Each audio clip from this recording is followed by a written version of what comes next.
जय हिंद। स्वागत है आप सभी का आपके अपने यूट्यूब चैनल अमृत एकेडमी पे। हम लोग अपना बीपीएससी टीआरई 4 की प्रिपरेशन कर रहे हैं, मैथ और साइंस की, ठीक है ना।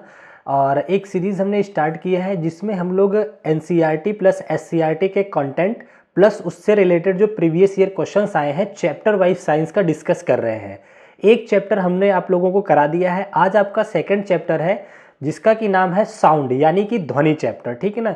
ये चैप्टर काफ़ी ज़्यादा इंपॉर्टेंट है एग्जाम के पॉइंट ऑफ व्यू से, चाहे आप पेपर 1 दे रहे हैं या पेपर 2 दे रहे हैं, हर जगह पे ये बहुत ज़्यादा इंपॉर्टेंट है, ठीक है ना।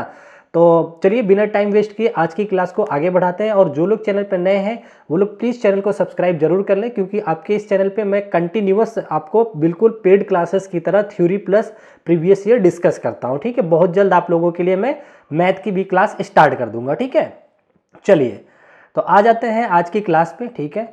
ये देखिए आपको मैंने यहाँ पे देखिए ये पूरा का पूरा सारांश है, एकदम आपको ऐसा लगेगा पेड कंटेंट आपको मिलेगा, ठीक है। टीआरई बीपीएससी टीआरई 4 के लिए हमने ये बनवा रखा है, ठीक है। इस चैप्टर में हम लोग ध्वनि चैप्टर यानी कि साउंड की बात करेंगे, ठीक है ना। साउंड क्या है, सबसे पहले तो एक पॉइंट याद रख लो कि ध्वनि एक प्रकार की ऊर्जा है। कई बार तो ऐसा ही डायरेक्ट क्वेश्चन बन जाता है, तो क्या याद रखोगे, ध्वनि एक प्रकार की ऊर्जा है, ठीक है ना।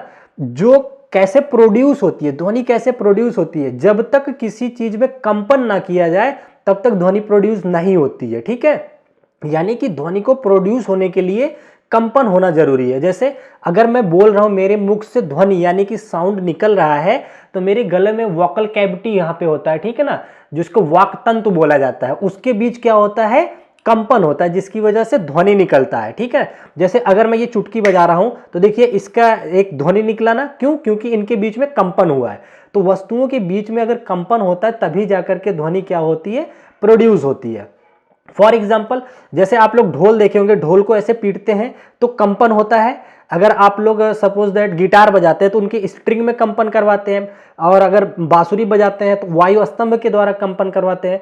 तो मुख्य स्रोत होता है किसी भी ध्वनि का प्रोड्यूस होने का, क्या होना चाहिए, वस्तुओं के बीच कंपन होना चाहिए, कंपन, ठीक है ना। तो किसी वस्तु के कंपन से उत्पन्न होती है, ठीक है। कह रहा है यह हमारे कानों तक तरंग के रूप में जाती है, तो बिल्कुल हमारे कान में तरंग के रूप में जाती हैं। कान के अगर स्ट्रक्चर की बात करें तो एनसीईआरटी में आपको दे रखा है 3 पार्ट होते हैं, बाह्य कर्ण, मध्य कर्ण और अंतःकर्ण। बाह्य कर्ण का काम करता है, वो आवाज को इकट्ठा करने का काम करता है। फिर एक कैविटी, इस तरह से कैनाल होती है, ठीक है ना, ये स्ट्रक्चर होता है बाह्य कर्ण का। ये नाल के अंदर यहाँ पे जाकर के एक ड्रम, ईयर ड्रम लगा होता है, जहां से कंपन जनरेट होता है। वो कंपन अंतःकर्ण में जाकर के यहाँ से एक सिग्नल के माध्यम से मस्तिष्क तक चला जाता है, तो हमें कोई ध्वनि सुनाई दे जाती है। ये एनसीईआरटी का कंटेंट है, ठीक है, क्लास 8th में है। ये समझ गए। तो सिंपल सी बात होगी, ध्वनि कंपन की वजह से प्रोड्यूस होती है। पहला क्वेश्चन तो ये बनता है, ठीक है। कह रहे हैं कि ध्वनि की प्रकृति और इनके गुणों को समझने के लिए निम्नलिखित बिंदु पर ध्यान, ठीक है।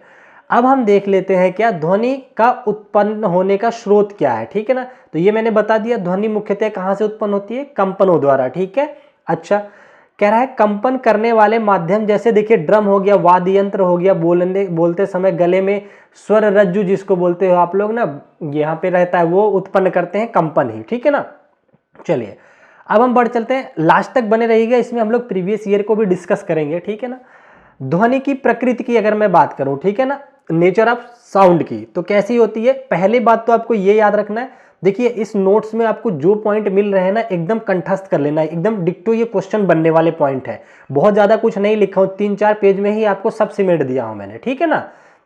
यहां देखिए कह रहा है ध्वनि यांत्रिक तरंगों के रूप में यात्रा करती है। पहली बात तो ये आपको याद रखना है, ध्वनि जो है यांत्रिक तरंगों के रूप में यात्रा करती है।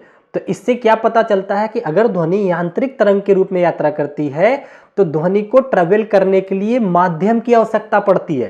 क्या, ध्वनि ट्रेवल करेगी तभी जब उसके अंदर कोई माध्यम होगा, माध्यम के बिना ध्वनि ट्रेवल नहीं कर सकती है, माने कि निर्वात में ध्वनि ट्रेवल ही नहीं करती है, ठीक है ना। देखिए कह रहे हैं इससे यात्रा करने के लिए माध्यम की आवश्यकता पड़ती है। वो माध्यम क्या हो सकता है, ठोस हो सकता है, द्रव हो सकता है, गैस हो सकता है, ठीक है ना। जैसे वायु हो गया, जल हो गया या ठोस हो गया, इसकी आवश्यकता पड़ती है, सिंपल सी बात है। अगला आपसे कह रहे हैं कि ध्वनि निर्वात यानी कि खाली स्थान में नहीं ट्रेवल करती है। क्यों नहीं? अच्छा, अगर क्वेश्चन ये बन जाए कि ध्वनि निर्वात में क्यों नहीं ट्रेवल करती, क्यों? क्योंकि उसमें कोई माध्यम नहीं है, निर्वात में कोई माध्यम नहीं होता है, और ये तय है कि ध्वनि केवल और केवल माध्यम में ही ट्रेवल करती है। ठीक है, ये समझ गए आप लोग? Very nice. चलो आगे बढ़ते हैं अगले टॉपिक पे। ध्वनि की गति को लेकर के कुछ बात करते हैं कि ध्वनि गति कैसे करती है। ठीक है ना? देखिए, अगर मैं बात करूं, माध्यम के अनुसार ध्वनि की गति भिन्न होती है। पहला, वायु में लगभग, सबसे पहले तो ये ध्यान रखना, देखिए यहां पे हमने एक एवरेज दे रखा है।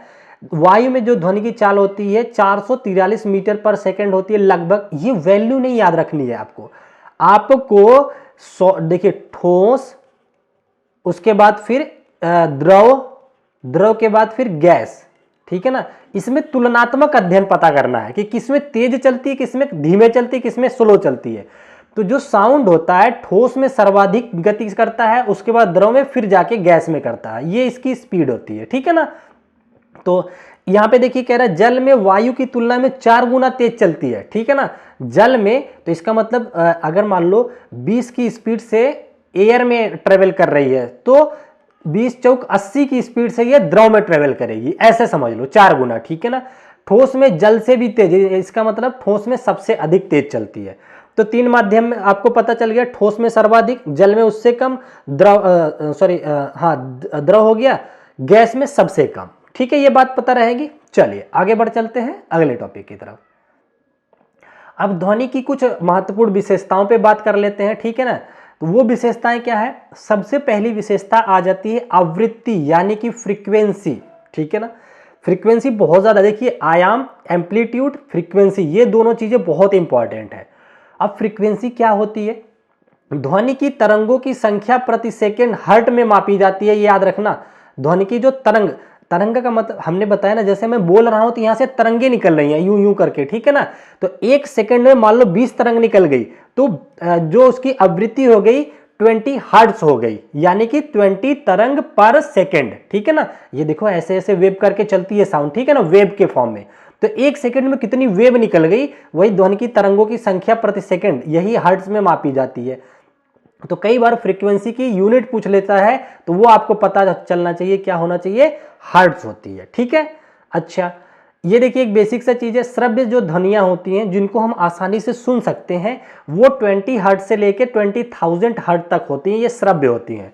20 से कम वाली अपश्रव्य होती हैं, और 20 से अधिक पराश्रव्य बोले जाते हैं। ठीक है ना? आगे इसका टॉपिक लिया हूं, वो बता दूंगा अभी। ठीक है, चलो आप लोग फ्रीक्वेंसी समझ गए।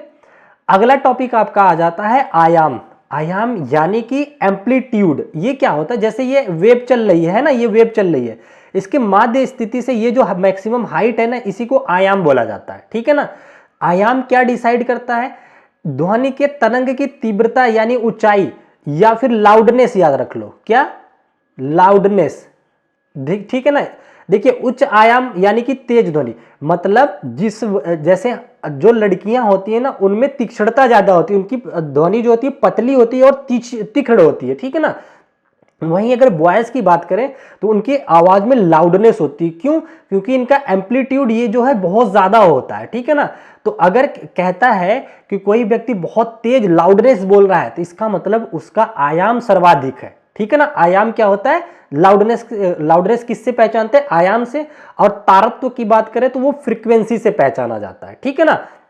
देखिए ध्वनि की उच्चता, ध्वनि की लाउडनेस जो है, ये डायरेक्टली प्रोपोर्शनल होता है आयाम के स्क्वायर के। ठीक है ना? तो loudness is directly proportional to amplitude का स्क्वायर, ये बात याद रखना। डायरेक्ट कई बार न्यूमेरिकल भी बन जाता है। ठीक है ना? यहां तक समझ गए। 2 बातें मैं एक बार फिर से रिपीट करता हूं, जो कभी नहीं भूलना है। जो आपकी आवृत्ति है वो डिसाइड करती है तारत्व को, मतलब कोई आवाज कितनी तीखी होगी, कितनी सुरीली होगी, वो डिपेंड करता है उसकी फ्रीक्वेंसी पे। फ्रीक्वेंसी क्या होता है? हर 1 सेकंड में कितनी तरंग दैर्ध्य निकल रही है, ये फ्रीक्वेंसी हो गई। ठीक है ना? आवाज कितनी भारी होगी, कितनी मोटी होगी, ठीक है ना, कितना बेस होगा आवाज में, वो डिसाइड करता है इसका एम्पलीट्यूड। तो 2 बात याद रखोगे, तीक्ष्णता डिसाइड होगी फ्रीक्वेंसी से, और लाउडनेस डिसाइड होगी आयाम से, यानी कि एम्पलीट्यूड से। 2 बात याद रखोगे। Very nice. चलो अगला आपका आ जाता है गुणवत्ता यानी कि क्वालिटी। साउंड की क्वालिटी क्या मतलब क्या हो गया, ध्वनि की स्पष्टता और स्रोत पहचानना, मतलब कि अगर आवाज जैसे बहुत साफ आवाज होना कि कोई चीज बोल रहे हो तो वो क्लियर कट पता चले, जैसे मैं कोई बात बोल रहा हूं तो क्लियर पता चले, इसको बोला जाता है क्वालिटी, ठीक है ना। एक चीज आता है पिच। पिच क्या होता है, उच्च और निम्न ध्वनि का अनुभव जो आवृत्ति पर निर्भर करता है। जैसे कहते हैं ना कि इस लड़की का पिच बहुत स्लो है, पिच स्लो का मतलब हो गया कि उसके अंदर आवाज में तीक्ष्णता कम आ रही है, ठीक है ना। तो वो पिच डिसाइड होता है किससे, आवृत्ति पर, यानी कि फ्रीक्वेंसी पर निर्भर करता है। याद रखोगे ये। चलिए अब हम जैसे लाइट में रिफ्लेक्शन पढ़ते हैं उसी तरीके से ध्वनियों का भी परावर्तन होता है, रिफ्लेक्शन ऑफ साउंड भी होता है। जैसे अगर आपका घर नया नया बना हो, ठीक है ना, रूम नए बने हो और उसमें कुछ ना टंगा हो और आप एक बार बोलेंगे तो ऐसा लगेगा आवाज आपस में टकरा रही है, ठीक है ना। या फिर आपके घर से थोड़ी दूर पे कोई मान लो किसी दूसरे पड़ोसी का घर है और बीच में कुछ खाली जगह है, आप जोर से बोलो, देखो आपकी आवाज रिफ्लेक्ट होकर के आपको खुद सुनाई दे जाएगी, ठीक है ना। या फिर कभी आप लोग पहाड़ों वगैरह पे गए होंगे तो वहां पे भी सुने होंगे, जोर से बोलो। फिल्मों में देखा होगा आप लोगों ने, एक ही नाम को कई बार रिपीट करता है, उसी को बोला जाता है ध्वनि का परावर्तन, यानी कि रिफ्लेक्शन ऑफ साउंड, ठीक है ना। देखिए कह रहा है ध्वनि जब किसी सतह से टकराकर वापस लौटती है तो इसे प्रतिध्वनि यानी कि इको कहा जाता है, ठीक है ना। जैसे कभी कभी आप देखते होंगे, अगर मैं एक बार लाइव क्लास लिया था तो मेरी आवाज ना ऑटोमेटिक लड़ लड़ के आ रही थी, तो बच्चे कहते हैं ना इको आ रही, मतलब एक ही आवाज बार बार रिपीट कर जाना, ठीक है ना, ये होता है इको। कह रहे हैं कि प्रतिध्वनि सुनने के लिए स्रोत और सतह के बीच न्यूनतम दूरी 17.2 मीटर होनी चाहिए। कम से कम अगर आप 17.2 मीटर की दूरी पे है तो आपको इको यानी कि प्रतिध्वनि अपना बहुत जल्दी सुनने को मिल जाएगा, एक ये मानक है, ठीक है, तो ये याद रख लेना। चले आगे बढ़े। चलिए अब बढ़ चलते हैं ध्वनियों के अनुप्रयोग के बारे में, एप्लीकेशंस ऑफ साउंड। तो ये क्वेश्चन बहुत बनता है, बीपीएससी कई बार पूछा है, सोनार बेस, ठीक है। इसको मैं आपको समझा देता हूं। देखिए एक सोनार होता है, सोनार कहाँ इस्तेमाल होता है, समुद्र की गहराई मापने और वस्तुओं का पता लगाने के लिए होता है, ठीक है ना। अब ये सोनार काम किस पे करता है, मैंने आपको बताया, दो रेंज बताया था, 20 हर्ट्ज से लेकर के 20 किलो हर्ट्ज, मतलब 20,000 हर्ट्ज तक होती है फ्रीक्वेंसी, ठीक है ना। इसके इधर अगर 20,000 से प्लस है, 20K से प्लस है, तो ये पराश्रव्य ध्वनियां होती हैं, इसी का इस्तेमाल करता है सोनार, ठीक है ना। समुद्र की गहराई के अंदर पराश्रव्य ध्वनियां छोड़ी जाती हैं, जिससे क्या होता है, एक फार्मूला भी बताऊंगा, उससे वेवलेंथ की लंबाई और चाल के हिसाब से, साउंड की चाल के हिसाब से हम पता कर लेते हैं कितनी गहराई है समुद्र की, ठीक है ना। तो ये याद रखना, सोनार किस पे काम करता है, आपका पराश्रव्य पे।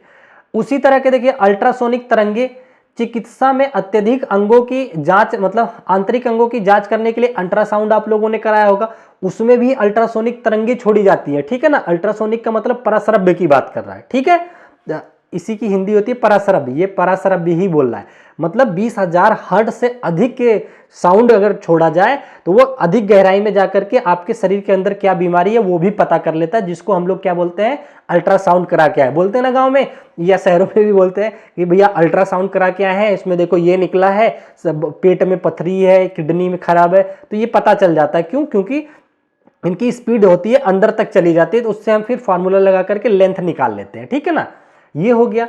अच्छा देखिए संगीत ध्वनियां जो होती हैं ये क्या होती है, विभिन्न ध्वनियों के संयोजन से संगीत उत्पन्न होते हैं। जैसे आप लोगों ने देखा होगा सारे गामा पा, ये सुना होगा, तो कई सारी ध्वनियां उसमें मिक्स हो जाती हैं, ठीक है ना, कई सारे रेंज की चीजें मिक्स हो जाती हैं, तो एक सुर निकल जाता है, ठीक है। तो ये उतना इंपॉर्टेंट नहीं है, आपको इन दोनों पे ज्यादा ध्यान देना है, ठीक है ना।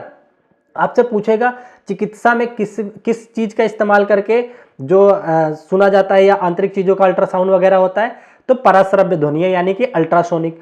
सोनार किस पे काम कर सकता है, समुद्र की गहराई नापने में अल्ट्रासोनिक का इस्तेमाल करता है, ठीक है, तो ये आपको याद रखना है पराश्रव्य ध्वनियों का। अच्छा अब एक आपका आ जाता है ध्वनि प्रदूषण। ध्वनि प्रदूषण आप लोगों ने जानते होंगे कि जब कोई भी चीज लिमिट से ऊपर हो जाती है तो उसे ध्वनि प्रदूषण कह देते हैं, अगर ध्वनियां ज्यादा हो जाए, ठीक है ना। जैसे अधिक तीव्र ध्वनि सुनने के से स्वास्थ्य का दुष्प्रभाव पड़ता है, ठीक है, जिसके तनाव से सुनने की क्षमता कम हो जाती है, हृदय रोग भी हो जाता है, ये तो बेसिक सी चीज हो गई। लेकिन ना आपसे पूछता है कि ये जो है ध्वनि प्रदूषण को कम करने के लिए हमें क्या करना चाहिए, तो देखो दो तीन चीजें आप लोग याद रख लो। अगर मान लो रोड के किनारे आप लोग देखते होंगे हरे पेड़ों की कतार लगाई जाती है, क्यों, ताकि रोड पे चलने वाले वाहनों की आवाज शहर तक ना जाए। ठीक है, उसको ग्रीन मफलर का भी नाम दिया जाता है कि ग्रीन मफलर, आप लोगों ने ईवीएस में पढ़ा होगा कि पेड़ों की कतार जो होती है उसे ग्रीन मफलर कहा जाता है। ठीक है, या कुछ डिवाइस भी आ गई हैं आजकल मार्केट में, उसका इस्तेमाल करके ध्वनि प्रदूषण को कम कर दिया जाता है। ठीक है, ये समझ गए। अच्छा, अब मैं एक ग्राफ के माध्यम से, एक वेब के माध्यम से आप लोगों को कुछ इंपॉर्टेंट चीजें यहाँ पर दिखा देता हूं। जैसे देखो, आपके पास एक ये वेब जनरेट हुई, ठीक है ना। अब इसमें देखिए, इसको बोलते हैं टफ गर्त बोलते हैं, ठीक है ना, उच्चतम बिंदु और न्यूनतम बिंदु। तो दो उच्चतम बिंदुओं के बीच की दूरी को लैम्डा से डिनोट करते हैं। क्या बोलते हैं ये लोग? लैम्डा बोला जाता है। इसी को वेवलेंथ बोला जाता है, यानी कि तरंग दैर्ध्य बोला जाता है। क्या? तरंग दैर्ध्य, ठीक है ना, लैम्डा। ठीक है, देखो मैं लिखता कम हूं, बताने पे ज्यादा फोकस रहता हूं। ठीक है, तो आप लोग ध्यान से सुनिएगा। ठीक है, तो दो लगातार ट्रफ और क्रस्ट बोलते हैं इसको ट्रफ बोला जाता है, और ये क्रस्ट होता है गहराई को। ठीक है ना, तो दो लगातार उच्चतम बिंदुओं के बीच की दूरी को लैम्डा बोलते हैं, यानी कि तरंग दैर्ध्य, या फिर ये भी इसकी डेफिनेशन होती है, दो लगातार गहराइयों के बीच की दूरी को भी लैम्डा से डिनोट किया जाता है, तरंग दैर्ध्य से। ठीक है ना, ये याद हो गया। इनके बीच मिड पॉइंट से ये जो मैक्सिमम हाइट होती है इसे एम्पलीट्यूड यानी कि आयाम बोला जाता है, ए से डिनोट करते हैं। ठीक है, तो एक फार्मूला होता है, अगर ये वेव चल के जा रही है तो इसकी स्पीड होती है कुछ, मान लो अगर v है तो फ्रीक्वेंसी बराबर होता है 1 टाइम, यही बराबर होता है v अपॉन लैम्डा। तो फिलहाल आपको ये याद रखना है कि अगर मैं इतने को केवल एक साथ ले लूं तो 1 upon time period, time period का मतलब होता है एक वेव पूरा कंप्लीट करने में जितना समय लगा। जैसे एक वेव बोला जाए, यहां से मीन पॉइंट से स्टार्ट करो, आप वापिस यही मीन पॉइंट पे आ जाओ, तो ये जो एक वेव पूरा कंप्लीट हुई, इसको कंप्लीट करने में जो समय लगा उसे टाइम पीरियड बोलते हैं, टी से डिनोट करते हैं। ठीक है ना, v अपॉन लैम्डा आपको बताई दिया तरंग दैर्ध्य होता है। तो टाइम पीरियड और लैम्डा में डायरेक्ट रिलेशन होता है कि टाइम पीरियड इक्वल टू होता है लैम्डा अपॉन v। ठीक है ना, तो v होती है ध्वनि की चाल से। ठीक है ना, मतलब इसमें श्रोता की चाल से कितने स्पीड से जा रहा है वो। ठीक है, तो ये फार्मूला आप लोग याद रखोगे। अभी इसका कहाँ इस्तेमाल है वो भी बताऊंगा। ठीक है, तो एक शॉर्ट टाइम में मैंने आपको थ्योरी समझा दिया, बेसिक चीजें। अब हम प्रीवियस ईयर इसका डिस्कस कर लेते हैं। ठीक है ना, अभी देखिए बाइलैंग्वेज का थोड़ा जुगाड़ नहीं हो पा रहा है, मैं बहुत जल्दी बाइलैंग्वेज क्वेश्चन लगाने लग जाऊंगा। ठीक है ना, अभी हिंदी में केवल देखिए इसको। यहां देखिए कह रहा है, यदि किसी पिंड के कंपन की आवृत्ति कम हो जाती है और उसका आयाम बढ़ जाता है तब क्या होगा। मैंने बताया था आप लोगों से कि आवृत्ति जो है ये डिसाइड करती है तारत्व को। किसका? तारत्व। तीक्ष्णता। आयाम क्या बताता है? आयाम डिसाइड होता है लाउडनेस, लाउडनेस। ठीक है ना, ये स्क्वायर वगैरह पे मत जाओ, मैं ये इसलिए बता रहा हूं कि कौन किसको डिसाइड करता है। मतलब आवृत्ति अधिक तो तारत्व अधिक, आवृत्ति कम तो तारत्व कम, ये याद रखोगे। आयाम में क्या होता है, अगर किसी वेव का आयाम अधिक है तो उसकी लाउडनेस ज्यादा होगी। जैसे मैं धीरे धीरे बोलने लग जाऊं तो मैंने अपना आयाम घटा दिया। ठीक है ना, ये आयाम घटा दिया। अगर मैं तेज बोलने लग जाऊं तो आयाम बढ़ा दिया। तो लाउडनेस जो होती है वो डिपेंड करती है आयाम पे, और तीक्ष्णता जो होती है, तारत्व जो होता है, डिपेंड करता है आपकी फ्रीक्वेंसी पर। ठीक है, आवृत्ति पर। तो कह रहे हैं आवृत्ति को कम कर दें तो इसका मतलब तारत्व तो कम हो जाएगा। ठीक है ना। अच्छा, कह रहा है पिच घटती है लेकिन प्रबलता बढ़ती है। तारत्व का मतलब वो पिच की बात कर रहा है। पिच घटती है, हाँ पिच घटेगा क्योंकि आवृत्ति आपने कम किया है। और आयाम अगर बढ़ाओगे तो प्रबलता यानी कि लाउडनेस बढ़ती है, ये तो सही बात कह रहा है। पिच और ध्वनि दोनों, प्रबलता दोनों वृद्धि होती है। नहीं, पिच बढ़ती है लेकिन प्रबलता घटती है। पिच नहीं बढ़ेगी भैया, पिच जो होती है आवृत्ति पे डिपेंड करती है, प्रबलता जो है आयाम पे। यहां आयाम बढ़ा रहा है तो प्रबलता बढ़नी चाहिए, प्रबलता घट रहा है, काट दो काट दो। तो पहला ही आंसर आपका सही हो गया। दो बात याद रखोगे ना, आवृत्ति और पिच कैसे एक दूसरे पर डिपेंड करते हैं। शाबाश, चलिए आगे बढ़ते हैं अगले क्वेश्चन की तरफ। अगला क्वेश्चन देखिए आपसे क्या कह रहा है, ध्यान से सुनिएगा। क्वेश्चन सुनने और समझने पे ज्यादा फोकस्ड रहिएगा। मैं ये सारी पीडीएफ अभी नहीं, एक साथ 4-5 क्लास हो जाएंगी ना, तो आप लोगों को टेलीग्राम के माध्यम से ये सारा नोट्स और ये PYQ आपको टेलीग्राम के माध्यम से मैं दे दूंगा। ठीक है, फ्री में, कोई दिक्कत नहीं है। यहां देखिए कह रहा है एक ड्रम को निर्वात में बजाने पर उसे नहीं सुना जा सकता। क्यों? क्योंकि भैया निर्वात में कोई माध्यम नहीं होता है। ठीक है ना, तो जो ध्वनि है वो ट्रेवल ही नहीं कर सकती। देखिए कह रहा निर्वात ध्वनि निर्वात में यात्रा नहीं कर सकती, तो बिल्कुल सही बात है। और अगर यही पूछ ले क्यों नहीं करती, क्योंकि वहां माध्यम नहीं होता है, ठीक है ना। तो यही इसका सही हो गया कि निर्वात में जाकर के ढोल बजाओ या ताशा जो ड्रम बजाओ, कुछ भी बजाओ, आवाज नहीं आएगी, ठीक है। चलिए आगे बढ़ चलते हैं अगला क्वेश्चन। अगला देखिए आपसे फिर से क्वेश्चन आ गया, कह रहा है ध्वनि की तीव्रता मतलब कि लाउडनेस किसके संदर्भ में मापी जाती है। ध्वनि की जो लाउडनेस होती है किसके संदर्भ में आप लोग मापते हो, बताओ। आवृत्ति पे तो पिच मापी जाती है, तीक्ष्णता मापी जाती है, ये नहीं होगा तो आयाम बचा। आयाम को हम लोग आयाम के संदर्भ में क्या मापते हैं, ध्वनि के लाउडनेस को मेजर करते हैं, समझ गए। चलिए आगे बढ़ते हैं। वेग होगा नहीं, ये सब तो ऑप्शन ऐसे ही 5 दे देता है, ठीक है। चलिए अगला देखिए क्वेश्चन क्या कह रहा है। आ गया देखिए सोनार वाला क्वेश्चन आपका। कह रहा है सोनार में हम निम्न का प्रयोग करते हैं, बताओ किसका प्रयोग करते हो। क्या अपश्रव के ध्वनि का, नहीं जी। पराश्रव का, बताइए। श्रव्य का। ये आपके लिए होमवर्क रहेगा, मैंने पहले ही समझा दिया है बोल बोल करके। तो मुझे बताइएगा क्या होगा, अल्ट्रासोनिक होगा या इंफ्रासोनिक होगा, दो में से एक है। इधर के ऑप्शन अपने आप में काट दिया, ठीक है। ये होमवर्क बताइएगा। आगे आ जाइए, यहां देखिए आपसे क्या कह रहा है। कह रहा है चिकित्सा समस्याओं को जांच के लिए उपयोग किए जाने वाले पराश्रव्य उपकरणों किस आवृत्ति पर काम करते हैं, बताइए। पराश्रव्य इसने बोल ही दिया, अल्ट्रासोनिक बोल दिया, तो 20 नहीं होगा, 200 से 20,000 के बीच नहीं होगा। इसका मतलब पराश्रव्य कब होता है, 20,000 से ऊपर होता है। तो ये आपका अपने आप ही आंसर बता रहा है कि 20,000 से ऊपर हर्ट्ज के होना चाहिए, ठीक है ना। चलिए यहां तक समझ गए।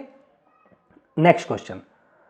अभी मैंने आपको एक फॉर्मूला बताया था, अगर आप लोग ध्यान से देख रहे होंगे क्लास को तो आप लोग को याद आ गया होगा। देखिए इसमें आपसे कह रहा है कि ध्वनि की उच्चता माने कि लाउडनेस और उसके आयाम के बीच क्या संबंध होता है। तो मैंने बताया था loudness is directly proportional to आयाम का स्क्वायर, अभी तो बताया आपको। तो ये रहा उच्चता इज डायरेक्टली प्रोपोर्शनल टू आयाम का स्क्वायर, ठीक है ना, समझ गए।